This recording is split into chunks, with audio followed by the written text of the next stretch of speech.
So hello guys, welcome back to my channel अर्थशास्त्र की नगरी। सो गाइज, जैसा कि आपने थंबनेल के अंदर देख ही लिया है, जी हाँ, हम बात करने वाले हैं थ्योरीज ऑफ टैक्स शिफ्टिंग के रिगार्डिंग। इससे प्रीवियस वीडियो में मैंने आपको जो है टैक्स शिफ्टिंग जो है क्या होती है, टैक्स शिफ्टिंग जो है कैसे कैसे होती है, कैसे उसके डायग्राम बनते हैं, जब डिमांड इलास्टिक होती है, इन इलास्टिक होती है, जब सप्लाई इलास्टिक होती है, इन इलास्टिक होती है, सारी की सारी चीज़ें मैंने आपको जो है डिटेल में जो है एक्सप्लेनेशन की थी कि कैसे कैसे केस इसके अंदर हमको देखने के लिए मिलते हैं, कब बर्डन जो है कंज्यूमर के ऊपर, कब बर्डन जो है प्रोड्यूसर के ऊपर रहता है।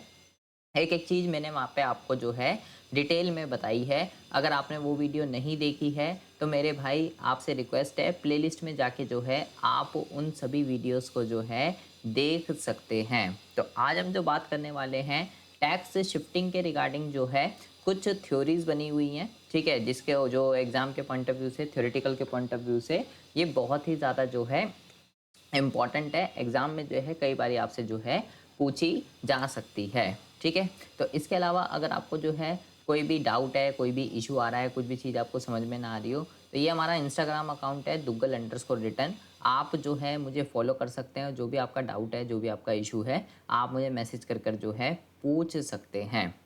तो अगर हम बात करते हैं थ्योरीज ऑफ टैक्स शिफ्टिंग की, तो इसके अंदर जैसे कि सबसे पहले आप देखेंगे लिखा है कि पहले के सिद्धांतों को जो है ना इस तरीके से इसको वर्गीकृत किया गया है। जैसे कि सबसे पहले सिद्धांत के अंदर अगर आप देखते हैं तो लिखा हुआ है केंद्रीकरण या अधिशेष सिद्धांत। मतलब कि इसको हम इंग्लिश में क्या कहते हैं, इसको हम इंग्लिश में कहते हैं सरप्लस थ्योरी। अब सरप्लस थ्योरी क्या कहती है, कहता है सरप्लस थ्योरी के अनुसार, केंद्रीकरण कह लीजिए या सरप्लस थ्योरी कह लीजिए, एक ही चीज है, ठीक है। कहता है प्रत्येक कर जो है ना एक विशेष वर्ग के लोगों पर ध्यान केंद्रित करता है, जो अपने उत्पाद से क्या करते हैं, अधिशेष का उपभोग करते हैं। मतलब कि इस सिद्धांत के अनुसार टैक्स जो है केवल उन लोगों पर जो है लगाना चाहिए जो कि अपने उत्पाद से क्या कर रहे हैं, सरप्लस जो है क्रिएट कर रहे हैं, ठीक है। मतलब कि जैसे कि मान लीजिए जैसे कि फिजियोक्रेट्स से जो है कहते हैं कि भाई जैसे कि जो लैंड है, केवल लैंड पे ही जो है टैक्स लगाना चाहिए, क्योंकि लैंड से ही हम जो है सरप्लस क्रिएट कर सकते हैं। जो एग्रीकल्चर वर्कर्स हैं केवल वही जो है सरप्लस क्रिएट करते हैं, जो इंडस्ट्रियल वाले हैं वो जो है वो सरप्लस क्रिएट जो है नहीं करते हैं। तो जो सरप्लस थ्योरी है वो बेसिकली जो है जिस तरीके की फिजियोक्रेट्स की जो है थिंकिंग है, जिस तरीके की फिजियोक्रेट्स जो है वो कहते हैं, अभी आगे हम पढ़ेंगे फिजियोक्रेट्स के बारे में भी, तो यही सरप्लस थ्योरी भी यही कहती है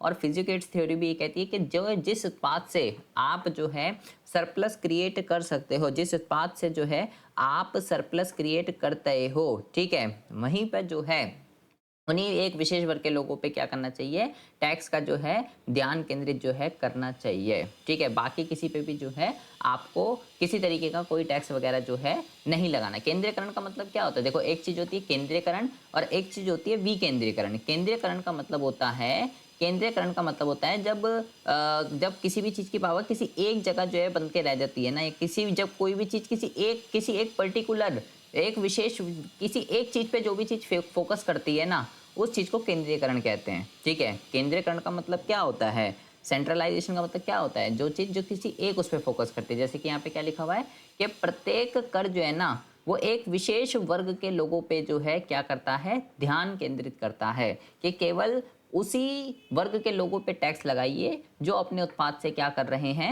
सरप्लस क्रिएट कर रहे हैं। जो अपने उत्पाद से सरप्लस क्रिएट नहीं कर रहे हैं उन पे टैक्स लगाने की जो है कोई भी आवश्यकता नहीं है। तो उस चीज को हम जो है केंद्रीकरण या क्या कहते हैं, सरप्लस थ्योरी के नाम से जो है हम इसको जानते हैं, ठीक है जी।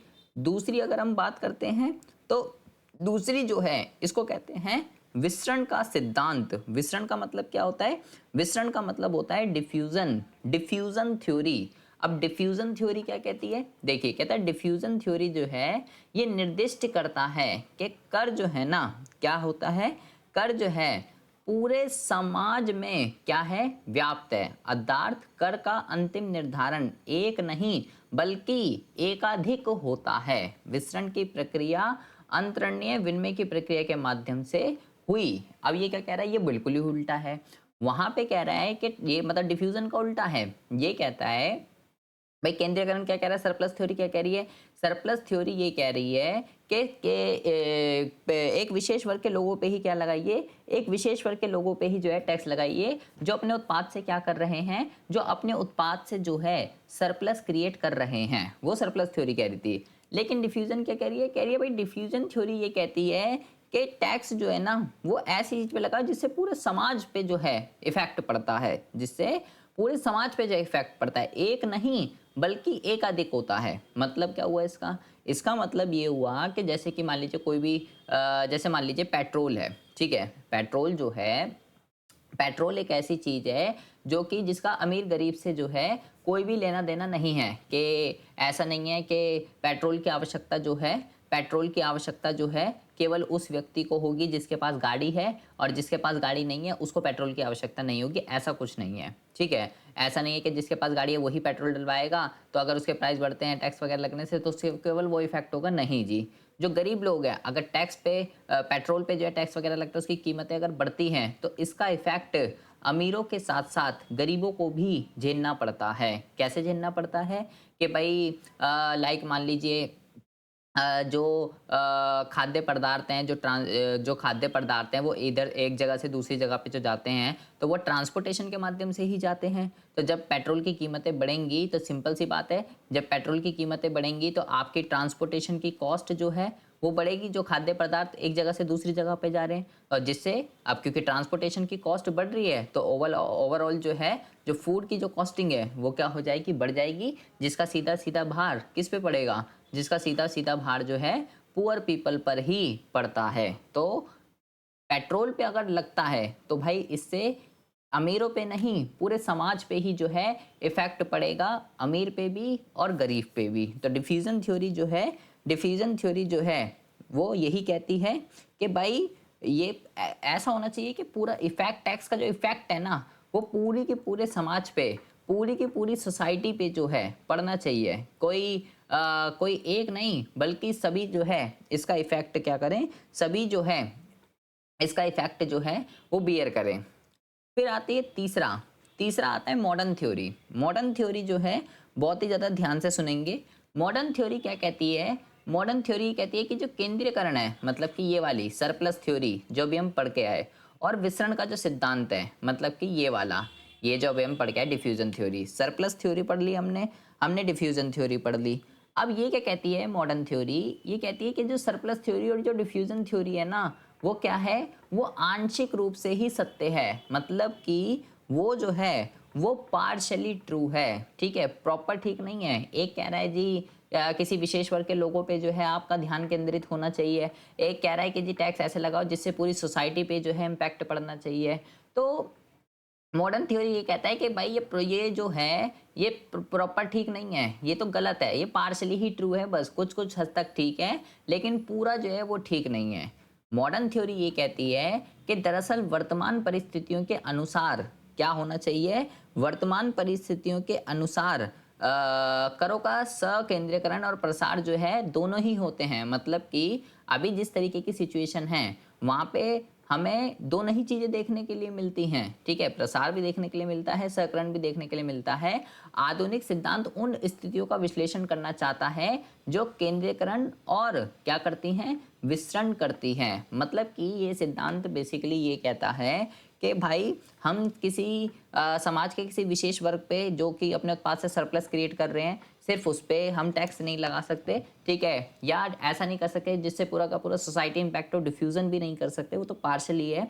आपको इस थ्योरी के अकॉर्डिंग आपको जो है डिमांड और सप्लाई, मांग और पूर्ति की लोच को जो है, ये जो सिद्धांत है मांग और पूर्ति की लोच को जो है सबसे ज़्यादा जो है ध्यान में रखता है। क्या कह रहा है लास्ट लाइन में मैंने क्या लिखा है कि आधुनिक सिद्धांत उन स्थितियों का विश्लेषण करना चाहता है जो केंद्रीकरण और विसरण होती हैं, मतलब कि जो कि सेंट्रलाइज्ड हैं और डिफ्यूज हैं, ठीक है, उन स्थितियों का क्या करना चाहता है, उनको एनालाइज करना चाहता है और उसके बिहाफ पे जो है टैक्स की बात करता है। मतलब ये मांग और पूर्ति की लोच पे जो है बहुत ही ज़्यादा जो है ध्यान देता है। तो इसके अकॉर्डिंग कई सारे फैक्टर्स होते हैं, कई सारी चीज़ें होती हैं जिसको ये जो है ध्यान में रखता है। वन बाय वन जो है हम इसको देखते हैं कि कौन कौन से फैक्टर्स हैं जिसको मॉडर्न थ्योरी जो है ध्यान में रखता है, एनालाइज करता है कि भाई वो क्या क्या है। देखिए,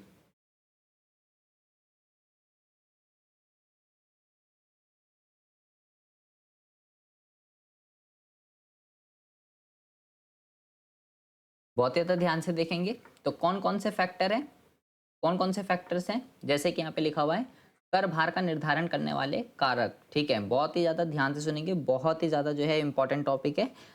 factor determining tax incidence according to modern theory.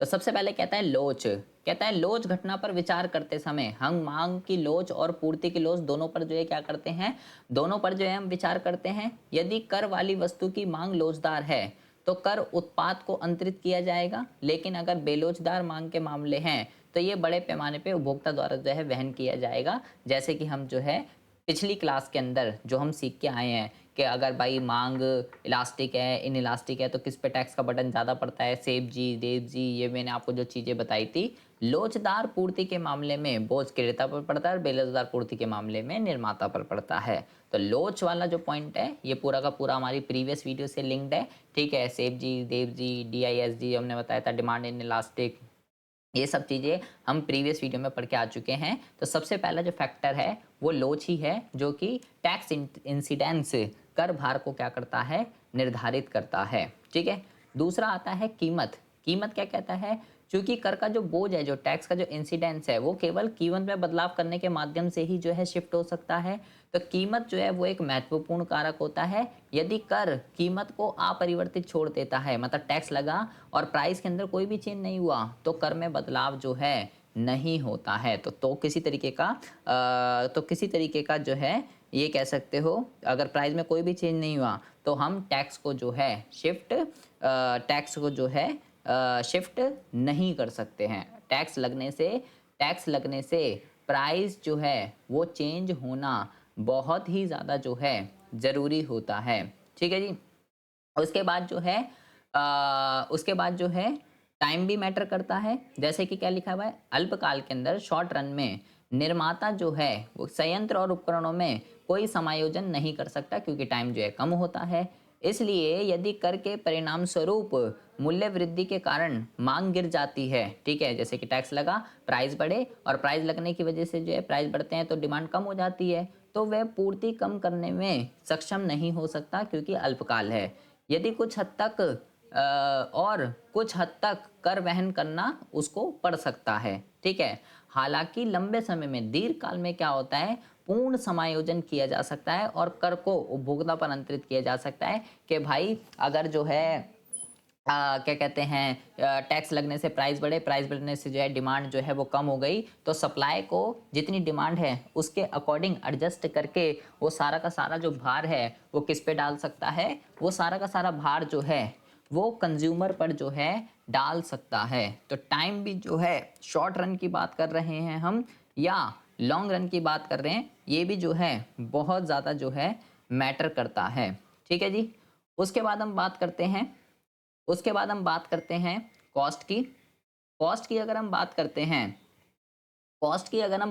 हैं तो कॉस्ट में लिखा हुआ है कि कर से कीमत जो है वो बढ़ जाती है। अब टैक्स लगता है तो कॉस्ट बढ़ेगी भाई। तो कीमत में वृद्धि से क्या होता है, मांग कम हो जाती है। जैसे कि अभी हम ऊपर जो है पढ़ के आए हैं, तो कीमत में वृद्धि हुई तो मांग जो है वो कम हो गई, और मांग कम होने से उत्पादन में कमी आती है, क्योंकि सप्लाई को कम करना पड़ेगा जब इतनी डिमांड ही नहीं है। तो उत्पादन के पैमाने में बदलाव लागत को प्रभावित करता है, क्योंकि उत्पादन कम हो रहा है, उत्पादन में कमी आ रही है, तो इससे क्या होता है, कॉस्ट ऑफ प्रोडक्शन जो है वो इफेक्ट होती है, और प्रभाव उद्योग के घटने बढ़ने या स्थिर लागत के अनुसार अलग अलग होता है। उदाहरण के लिए यदि उद्योग लागत में कमी के अधीन है, मतलब कि घटती लागत का, तीन तरीके के उद्योग होते हैं, घटती लागत का उद्योग, बढ़ती लागत का उद्योग और कांस्टेंट। तो कह रहा है अगर ये घटती लागत का उद्योग है तो उत्पादन के पैमाने में कमी से लागत और इसलिए कीमत बढ़ जाएगी, और जिससे कि कर का बोझ जो है उपभोक्ता पर अंतरित जो है वो हो जाएगा, टैक्स शिफ्ट हो जाएगा।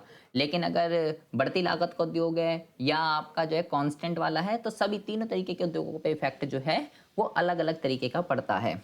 इसी तरीके से जो है टैक्स का जो नेचर है वो किस तरीके का है, मतलब डायरेक्ट है या इनडायरेक्ट है, वहाँ पे भी डिपेंड करता है। क्योंकि जैसे हमने इनडायरेक्ट टैक्स के अंदर पढ़ा था कि कराधान की घटना निश्चित रूप से कर की प्रकृति पर भी निर्भर करती है। जैसे कि अप्रत्यक्ष कर में जो बोझ है वो किस पे पड़ता है, वो उपभोक्ता पर जो है पड़ता है। तो 4-5 तरीके के फैक्टर इसने यहाँ पे बताए हैं।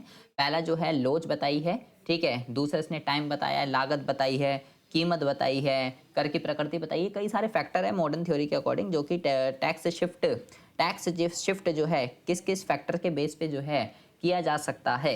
यहाँ पे जो है हमने इन सब पॉइंटों की जो है बात करी है, ठीक है जी। अच्छा, और देखेंगे बहुत ही ज़्यादा ध्यान से यहाँ पे जो है आपको कुछ और थ्योरी भी है। जैसे अभी हमने सरप्लस थ्योरी पढ़ी है, डिफ्यूजन थ्योरी पढ़ी है, मॉडर्न थ्योरी पढ़ी है, ठीक है। देखिए जी, बहुत ज़्यादा ध्यान से सुनेंगे। अब यहाँ पे जो है यहाँ पे जो है कुछ और देखेंगे, टैक्स बर्डन और कुछ टैक्स शिफ्टिंग की कुछ और थ्योरीज हैं। जैसे कि सबसे पहला है फिजियोक्रेट्स थ्योरी। फिजियोक्रेट्स थ्योरी क्या कहती है? फिजियोक्रेट्स थ्योरी जो भी हम ऊपर सरप्लस पढ़ के आए हैं वही है जो मैं आपको बता रहा था कि फिजियोक्रेट्स के द्वारा वकालत की गई केवल भूमि में अधिशेष लाने की क्षमता है। मतलब कि केवल लैंड ही एक ऐसी एसिड है जो कि क्या कर सकती है, अधिशेष क्रिएट कर सकती है और राष्ट्रीय संपत्ति में वृद्धि कर सकती है। इसलिए एक राष्ट्र को भूमि पर जो है प्रत्यक्ष कर जो है लगाना चाहिए।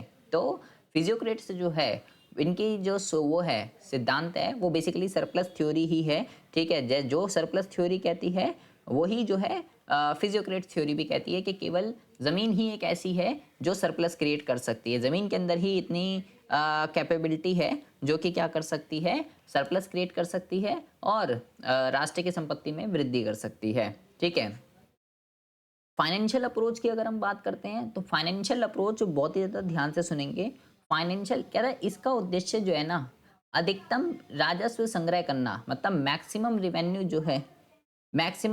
जो है कलेक्ट करना, ना कि कर बोझ को उतरे। यहाँ पे टैक्स शिफ्टिंग पे बात नहीं करता, ये बात करता है कि मैक्सिमम से मैक्सिमम टैक्स कलेक्शन किया जा सके कि अमीर गरीब इसके लिए कुछ वो नहीं पड़ता, ठीक है। समाज के कमजोर, इसका जो बोझ है वो समाज के कमजोर वर्ग पर पड़ता है। क्योंकि ये कहता है कि कैसे भी कैसे जो जैसे पहले राजा महाराजा जो होते थे वो यही किसी को फॉलो करते थे, ठीक है, कि भाई अमीर है गरीब है मुझे फ़र्क नहीं पड़ता, मुझे जो है कैसे भी करके ज़्यादा से ज़्यादा क्या करना है, मुझे जो है कैसे भी करके ज़्यादा से ज़्यादा जो है टैक्स कलेक्ट जो है करना है। ये टैक्स शिफ्ट से ज़्यादा जो है, ये टैक्स शिफ्ट से ज़्यादा जो है टैक्स कलेक्शन पे जो है ज़्यादा फोकस जो है, ठीक है, करते हैं। उसके बाद हम बात करते हैं कुछ और यहाँ पे हैं। जैसे कि आप देखेंगे यहाँ पे लिखा हुआ है क्षैतिज क्षैतिज और ऊर्ध्वाधर, हॉरिजॉन्टल और वर्टिकल इक्विटी थ्योरी। ये क्या कहती है जी? हॉरिजॉन्टल और वर्टिकल इक्विटी थ्योरी। तो आपको जो है सबसे पहले तो ये पता होना चाहिए कि हॉरिजॉन्टल क्या होता है, ठीक है, हॉरिजॉन्टल क्या होता है और वर्टिकल जो है ये क्या होता है।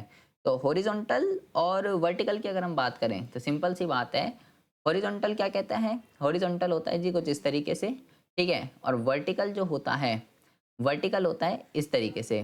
तो हॉरिजॉन्टल ये कहता है कि भाई समाज के जितने भी लोग हैं, चाहे किसी की इनकम 10,000 हो, चाहे किसी की इनकम 20,000 हो, चाहे किसी की इनकम 30,000 हो, उसको जो है 5% का टैक्स देना है सबको, ठीक है। समान परिस्थितियों में जो लोग समान रूप से संपन्न है उन्हें समान राशि कर राशि क्या करनी पड़ेगी, भुगतान करनी पड़ेगी, जैसे कि ये है।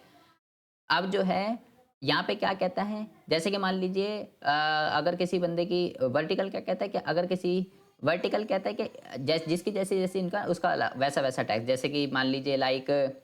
जैसे कि लाइक मान लीजिए 15 लाख पे जो है 15 लाख पे जो है 7% का टैक्स हो गया, 10 लाख पे जो है 5% का टैक्स हो गया, 5 लाख पे जो है वो 3% का टैक्स हो गया, इस तरीके से, ठीक है। ये जो है हॉरिजॉन्टल और वर्टिकल इक्विटी होता है, ठीक है जी। उसके बाद आती है उसके बाद हम बात करते हैं एक और लास्ट है आपका, ठीक है। ये आपको ध्यान रखना है, हॉरिजॉन्टल और वर्टिकल जो है ये आपका क्या होता है, ठीक है जी।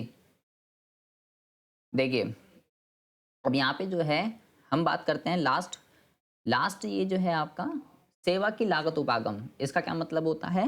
Cost of service approach. इसका सीधा सीधा मतलब है कि भाई जो बंदा जैसी सर्विस अवेल कर रहा है उसको उतना ही टैक्स देना पड़ेगा। प्रत्येक करदाता को जो कर है वो किसके बराबर होगा? उसके द्वारा प्राप्त सेवा की लागत का भुगतान करना पड़ता है। जितनी वो सेवा अवेल कर रहा है, जितनी वो सर्विसेज ले रहा है, उसको उसके अकॉर्डिंग क्या करना पड़ेगा? टैक्स देना पड़ेगा। सरकारी वस्तु जो होती है, जो पब्लिक गुड्स होते हैं, उस पे उत्पाद के रूप में कार्य करती है और प्रदान की गई सेवा के विरुद्ध जो है उसको कीमत वसूलती है। जैसे कि सीधा सीधा बात है, ये क्या कह रहा है? जैसे कि मान लीजिए लाइक जो है मान लीजिए रेल है, ठीक है? रेल जो है वो भाई गवर्नमेंट जो है इसकी प्रोड्यूसर है, गवर्नमेंट जो है अपनी सर्विस देती है। तो अगर आप जैसी सर्विस अवेल कर रहे हो, आप जनरल क्लास की टिकट ले रहे हो तो आप उतना आपको जनरल क्लास का पैसा देना पड़ेगा। आप फर्स्ट क्लास की सर्विस अवेल कर रहे हो, आपको फर्स्ट क्लास का पैसा देना पड़ेगा।